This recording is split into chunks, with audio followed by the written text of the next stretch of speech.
welcome. I've been debating on what this channel really is, and I've decided to quit arguing with myself and just show things that are happening, because really that's what it's all about.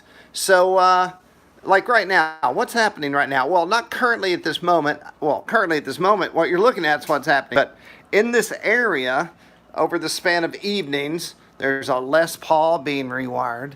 There's a USB-based horn underneath this.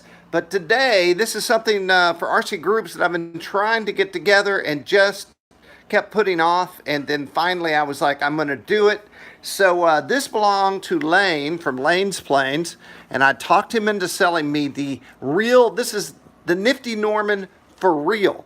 So when I say that, I mean this is the first Norman, the Nifty electric version ever made. This is what's flown all over the country at events everywhere.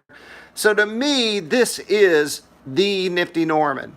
You have a version of the Nifty Norman, but this is the first one. So the first thing I had to do today is Lane, and I understand this is common, has flown this into the ground so many times that the shaft on this was bent. And while I'm sure it works great, I thought maybe I have something laying around from the olden days of RC to go on such an iconic airplane. So what I found is, and only those who are really in the know are going to understand why this is cool, this is a PJS 1200.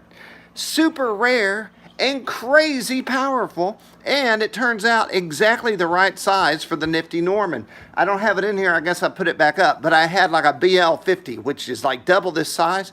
But I went back in the back and I saw this on an old, oh man, what was it? It's an old Hobby Lobby plane, but it was hanging on the nose, and I'm like, holy cow, this is perfect. And then inside here, I got a Jetty 40 amp.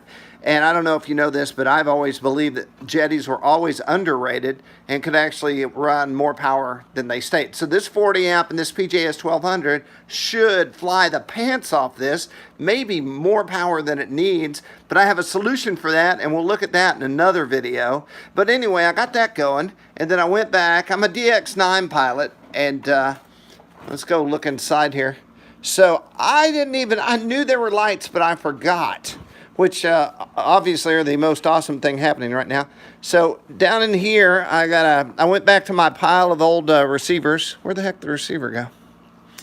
It's around here somewhere, I'm sure. Yeah, it's down in there. I went and just hooked up a receiver, found a bind plug, bound it to the DX9. I haven't trimmed anything out, but then I was like, wait, so the lights have a connector, they go to the wing, and then I pulled out another LiPo battery and just plugged it in. And check it out. I don't think I've put together some night flying airplanes, but I've never really owned any. So here it is. It's a night flyer. And this is the Nifty Norman. So the motor works, the surfaces are working. Next, I'm gonna make everything neutral, and then we'll take it out to the field and fly it. But I thought it was cool, and definitely along the line of some of my other projects I have going on here. The real goal, believe it or not, is to actually clean the table. But the only way I know I'm gonna do that is by finishing all the things that are laying here. So this was one of the top things I wanted to get done. So there we go. Love it, live it. We'll go fly it maybe later in the week. I'm not sure. I got one other airplane, the Piggy 3D, that I want to get brought back to life as well.